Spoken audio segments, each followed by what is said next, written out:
Hi guys, and bili na kayong ganito. Wait lang po.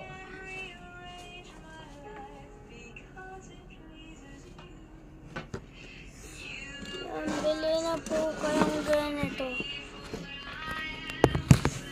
Bili kayong ganito. Di na po na. Hindi po yan. Fake po to. Nabibili sa TikTok. Ito sa Shopee. Nabili siya. Tingnan niyo po.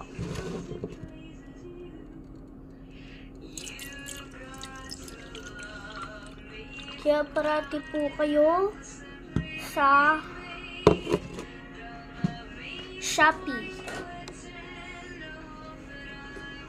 Iilaw po talaga yan.